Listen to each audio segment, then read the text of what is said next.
In cities and country towns, they answered the call to defend Australia in the darkest days of 1942. After enemy forces overran Singapore, thousands of Australians were taken prisoner and consigned to work camps.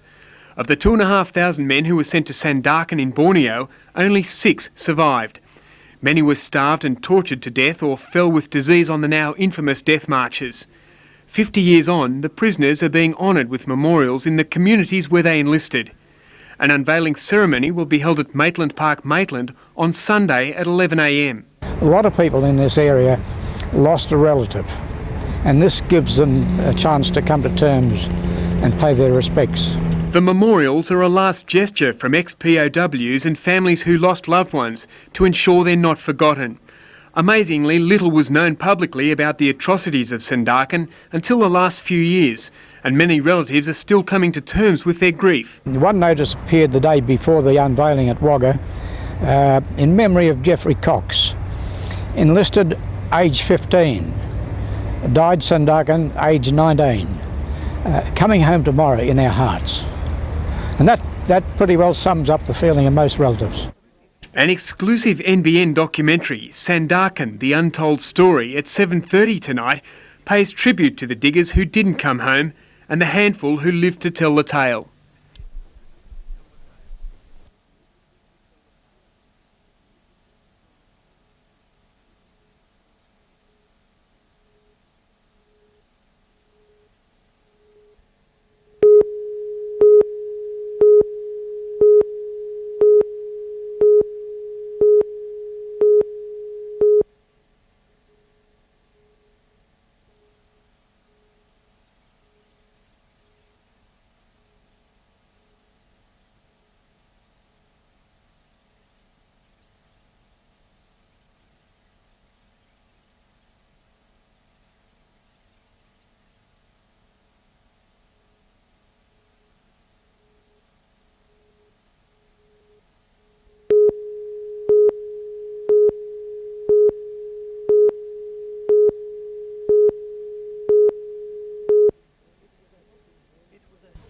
It was a helping hand from the heavens, clouds as far as the eye could see, and this time they delivered what they'd promised for so long.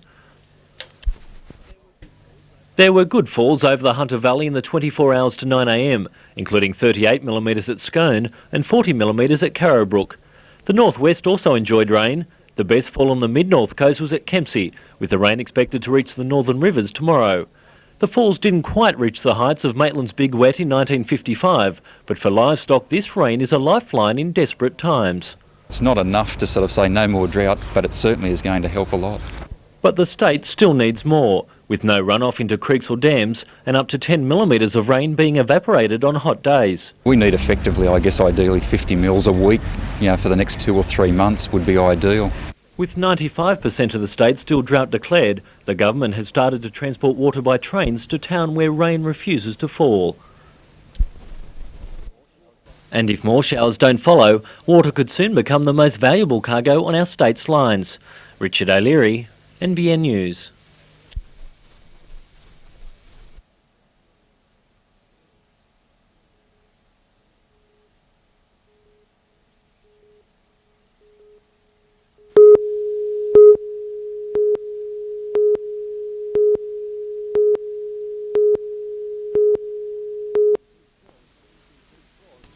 This was an MGB convertible, but the collision turned the sports car into a twisted pile of scrap. The 21-year-old male driver suffered head, back and leg injuries. His 25-year-old female passenger has head injuries and multiple leg and face fractures. It's believed the driver lost control of the vehicle at Purfleet near Taree, careering into a northbound furniture van and a light truck carrying horses. The combination of the weather and the oil on the road were contributing factors, no doubt. The 39-year-old driver of this vehicle was trapped in the collapsed cabin, rescue crews having to tear the vehicle apart to free him. He has serious chest injuries. In a remarkable escape, the 30-year-old male driver of the furniture truck that collided head-on with an embankment suffered a fractured ankle and knee. All have been taken to Benning Base Hospital, the 2 occupants of the sports car in a serious condition. Traffic was delayed by nearly an hour, but has started to slowly return to normal. Richard O'Leary, NBN News.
It was a familiar occurrence last night, as Everett Stool had Brisbane swinging and missing throughout the first game.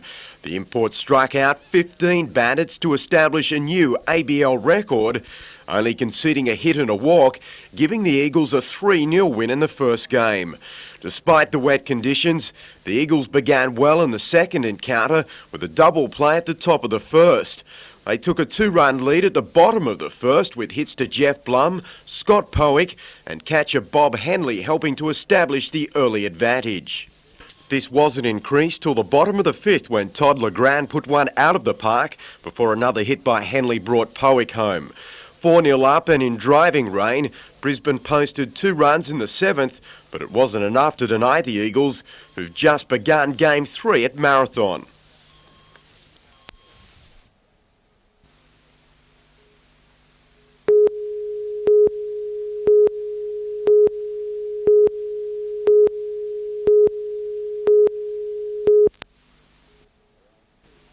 Around 300 competitors, including international entrants, took part in the race over the Olympic distance course, which began with a 1.5 kilometre swim around the inner shores of the bay.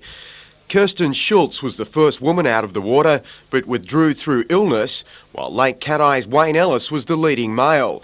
On the 50k bike leg, Canberra's Belinda Cheney became the pilot, with Ellis holding his place just ahead of Harper, who began to reel in the field. Ellis held off the surging Harper going into the final transition, but Foster's Kirith Duncanson was the new leader in the women's. Harper caught Ellis on the 10k run, establishing a break that not even a streamlined Santa could haul back.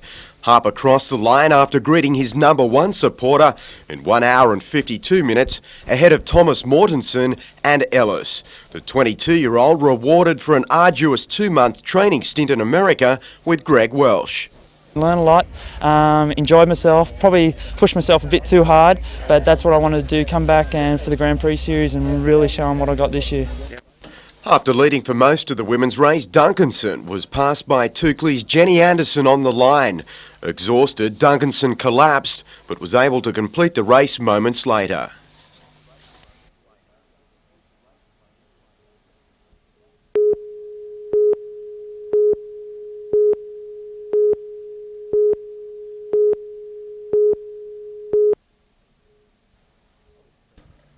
Old friends, relatives and survivors of the tragedy gathered for the dedication ceremony, nearly 50 years after one of the most appalling events in Australia's war history. In 1942, 1,800 Australians and 750 British soldiers were transported to Sendakan in North Borneo as prisoners of war. There were only 6 Australian survivors after 3 years of malnutrition, massacres and death marches. Today's memorial marks a path from Sendakan to Renau that hundreds of Australians walked and died on. It recognises the men from the Hunter who lost their lives in North Borneo, joining 3 other memorials in Tamworth, Burwood and Wagga. It reminds the old and educates the young, and that's a very important part of our heritage. It was all too much for survivor Keith Botterill, who was among the hundreds to honour those who didn't come back.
Norman Tace is charged with 11 offences, including attempted murder.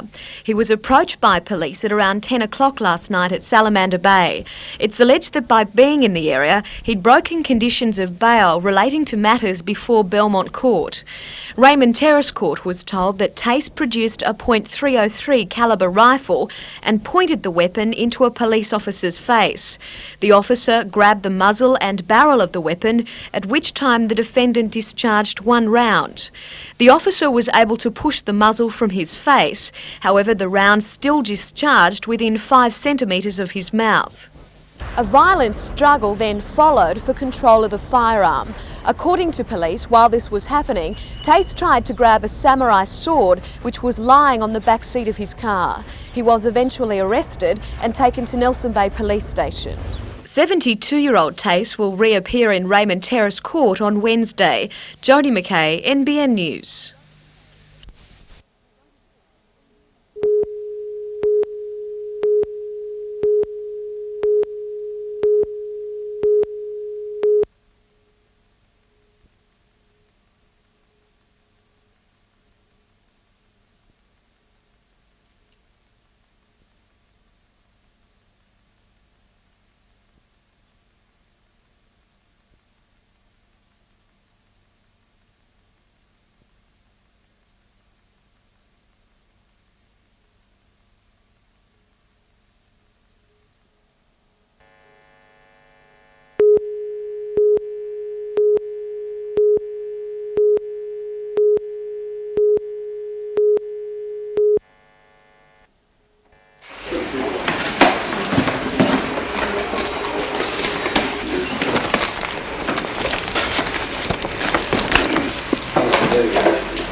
And dolls' clothes.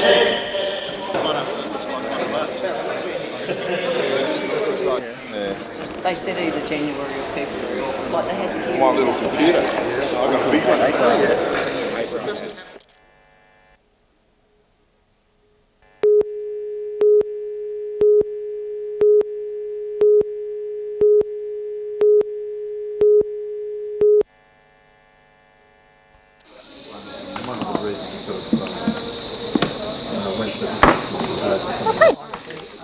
Most of them, their main thing is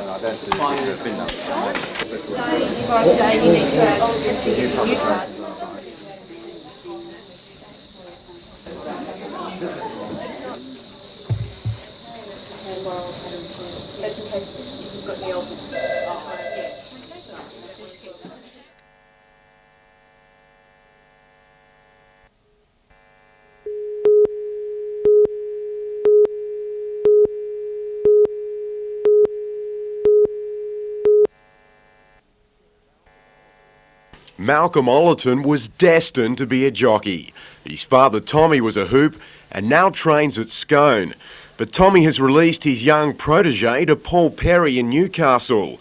It was to be for 6 months, but after 3 months, young Malcolm has such a strike rate in Sydney, the stay could be extended.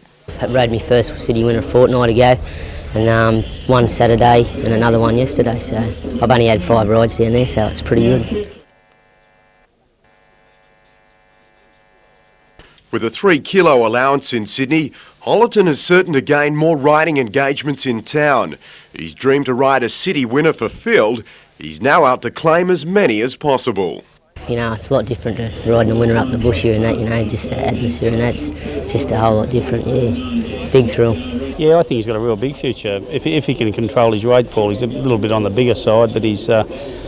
you know, he's a real level-headed boy and a bit of natural ability. You know, he's got a big future, I think. Paul Gregg, NBN News.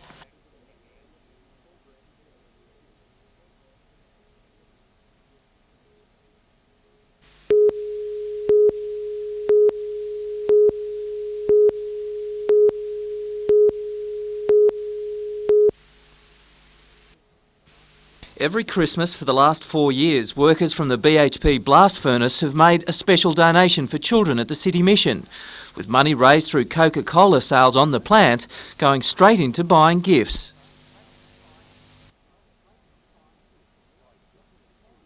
Like kids in a candy shop, the workers went for the toys. Toyland giving Santa's Little Helpers a 10% discount for their goodwill. The final tally was $2,200, but their kindness doesn't stop there. The workers have also donated $800 to Camp Quality. Peter Ryan, NBN News.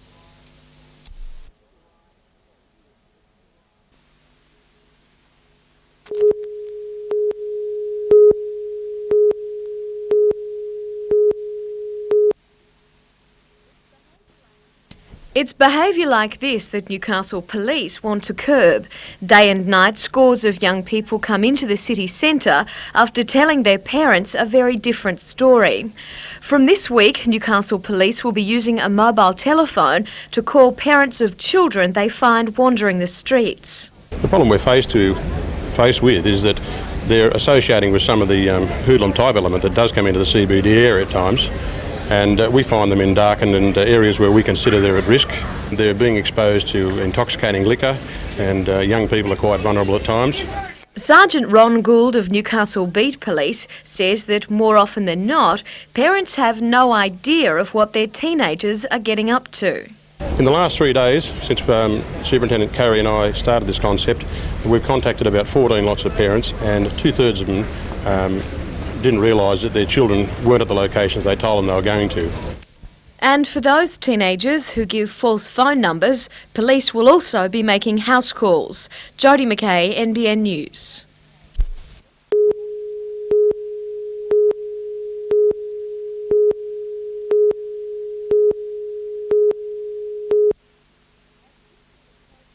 As Christmas approaches, those out of work are feeling the pinch. While figures for November indicate the number of jobless in the region has fallen to 11.6%, it's not all good news.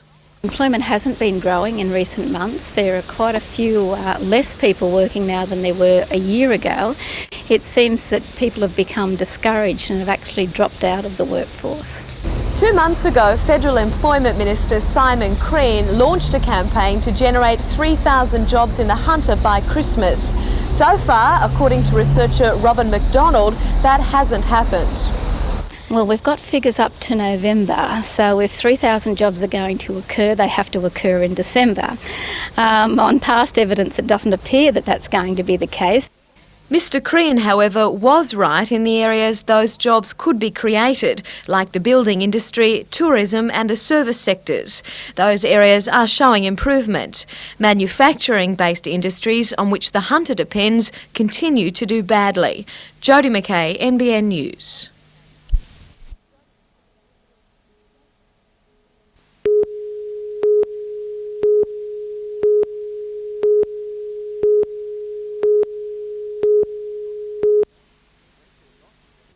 To drink or not to drink, that is the question being asked of Port Stephens councillors. Councillor John Bartlett, who has served for 12 years on the council, says it's a problem that is getting out of hand. I'm just sick to death of going in there and listening to the drink talk. And it's not all councillors, it's just a couple. Councillor Bartlett says councillors are having a drink from a liquor cabinet inside council chambers before meetings, and he has called for breath testing to keep everyone on the straight and narrow.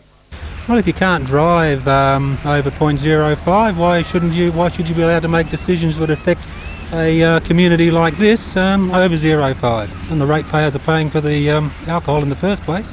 While some may say it's a bit of a joke, the people here in Port Stephens aren't laughing. The council controls a budget of $40 million a year, and the ratepayers say they want their councillors to be clear-headed and bright-eyed when making decisions. They've got to have their wits about them when they're making major decisions. So you think they should be breathalyzed before a meeting? Bloody how they should be. They shouldn't have got them there in the first place. I mean, they're making decisions which affect everybody in the community, so they really need a clear head for that. Port Stephens Mayor Craig Bowman says a drink in moderation is okay, and he isn't taking the call too seriously. This is what I'd call the silly season. I don't think we have the authority, and it's not within our jurisdiction to do much about it.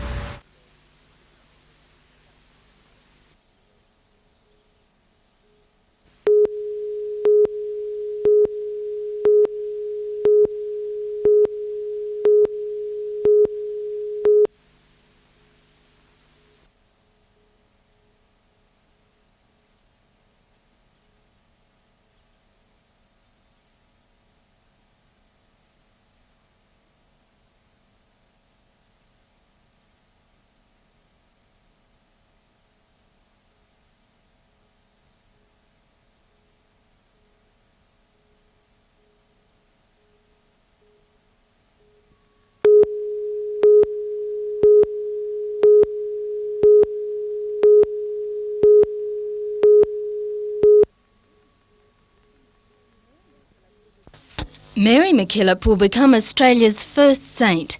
After the beatification ceremony at St Mary's Cathedral in Sydney, this painting by artist Charles Billich will be presented to the Pope, an image which will then hang in the Vatican. And that's the other purpose of the tour, is to really show it to the people of Australia, rather than just having it in the main centres, to bring it out and show everyone possible. Mary MacKillop founded the Sisters of St Joseph, an order which brought Catholic education to the poor. For a time, she was unjustly excommunicated from the church and has subsequently been credited with delivering miracles. So it's a very, very significant event in Australia's history. The exhibition has already toured the country. It's on show at Newcastle City Hall tomorrow, and its last stop will be Sydney from Friday. Jane Anderson, NBN News.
It's not coming straight from, but straight into the horse's mouth. The Australian feed company's Mitavite, a scientific mix of cereal, grains, protein meals and vitamins.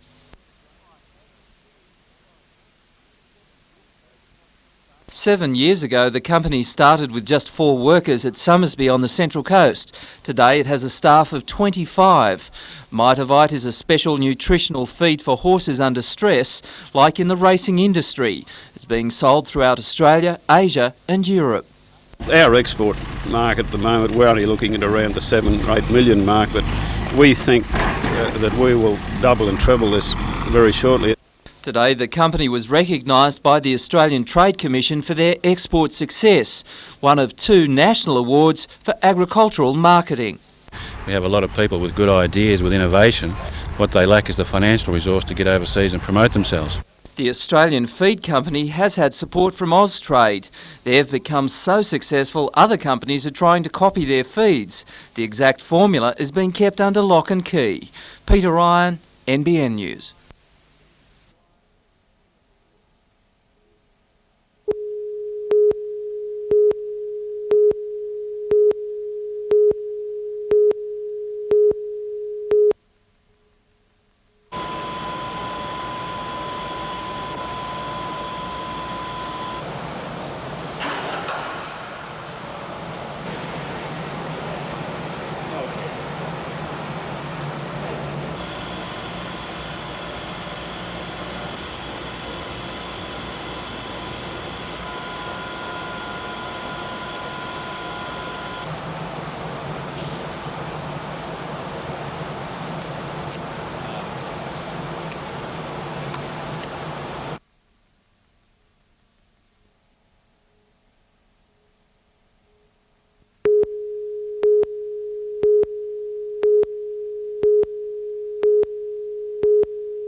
Amoree junior Terry Quinn's talents were spotted early by the Penrith club, where he played 95 first-grade games from 1974.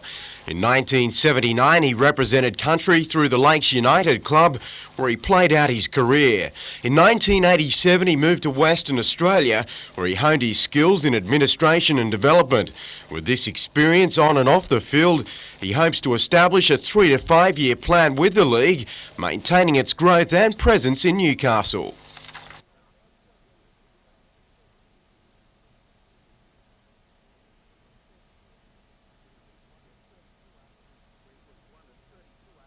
Quinn was one of 32 applicants for the position to replace Tom Ellis, who the league admit will be hard to replace.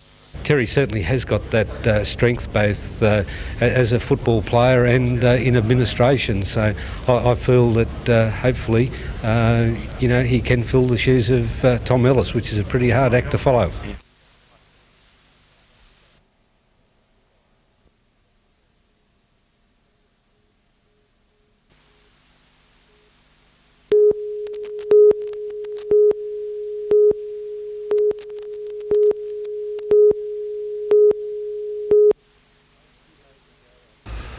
A few days ago I was talking to a tradesman, a man in his 40s, married, with a family, and I said, if you were asked to give a Christmas message, what would you speak on?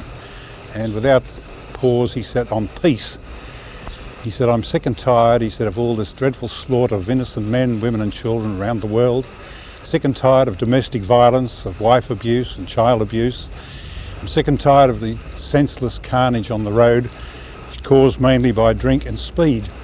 I thought to myself, well, what's that got to do with Christmas? Then I realised it had a lot to do with Christmas, because if we remember the Christmas scene, the angels, the choir of angels said, glory to God in the highest and peace to people who are God's friends. And after Christ's resurrection, whenever he appeared to his apostles, he always started off with the phrase, peace be with you. And St. Paul, the great writer, how many times in his letters did he mention that Christians should be people who exhibit peace in their lives? So thinking on that theme, the whole theme of Christmas is one of God's peace, making peace with us, and our making peace with our God. We can't do much about peace in the world because you can't legislate for things like that. But what we can do is find peace with our God. And having found peace with our God, we have peace within ourselves. Then we can share that peace with members of our family and the people we come in contact with in our daily lives. So my message this Christmas and my wish for all of you, especially you family people, is that your Christmas will be one of joy, of happiness and of peace. Greetings, friends.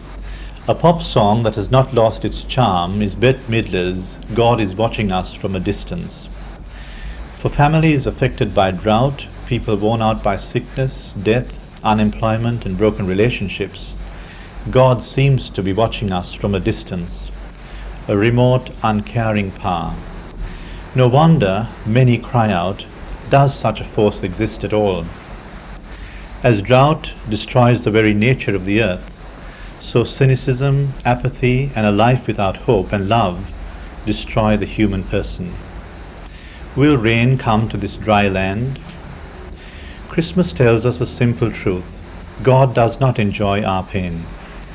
The Jesus story tells of God as a bundle of life, the newborn child that can get under our skin and into our hearts. Love does not watch from a distance. It touches, refreshes, brings hope. Dare to believe in that love, and your life and mine can make a difference. We may not be the flood that the land requires to regenerate, but we can at least be a drop of rain that can change the scenery. May Christmas bring that renewal and refreshment to you and to me. God bless.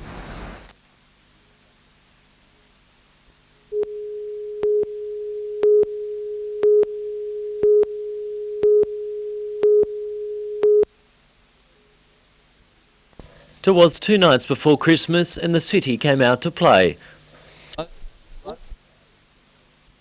Thousands gathered at the Mary Ellen Hotel for the start of the Christmas pilgrimage. Some travelled by sleigh, but most preferred to stumble. The sea of red hats signified Santa's importance on the big day, and other Christmas characters were also out for a good night. Although most of the night was enjoyed in good spirits, ambulance crews were forced to attend 26 alcohol-related assaults, most believed to be associated with the pub crawl. In a more sober display of the Christmas spirit, hundreds of children gathered at Beresfield for an early visit from Santa. The bags of goodies are sample for what's in store come tomorrow morning. Richard O'Leary, NBN News.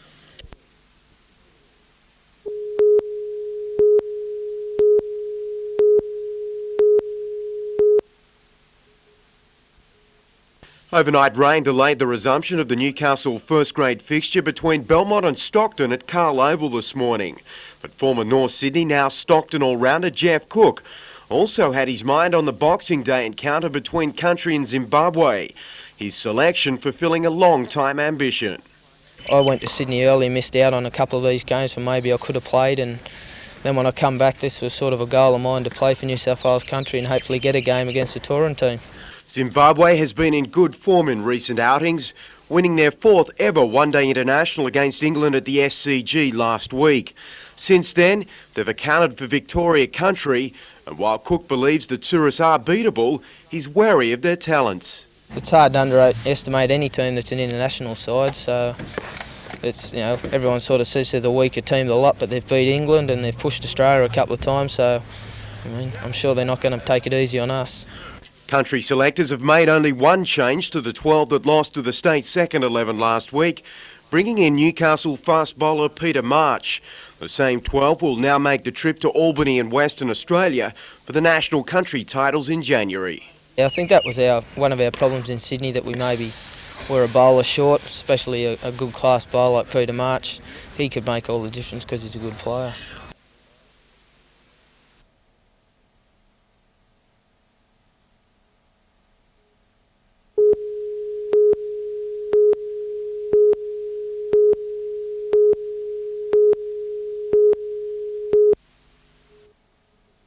It was the world's biggest fleet. Amongst the 370 vessels, 10 from Lake Macquarie, including first-timer Margarita. On board, another race debutante, Newcastle's Rob Stubbs, who we talked to shortly after the start. What a magnificent sight. There has to be easy 200 boats, everyone with a spinnaker. I've never seen such a fantastic sight. After more than 30 years of sailing, a dream was coming true. In choppy seas, Rob and the rest of the crew were on their way to Hobart, having overcome a nervous beginning.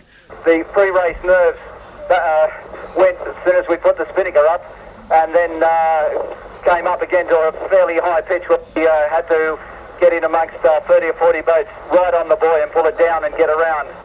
The village of Currabubula near Tamworth is also represented with the entry of race veteran Condor. Bookies have it as a 20-1 chance, but after striking early trouble, the winner of 2 Sydney to Hobarts will struggle to catch the leaders. There's little chance to...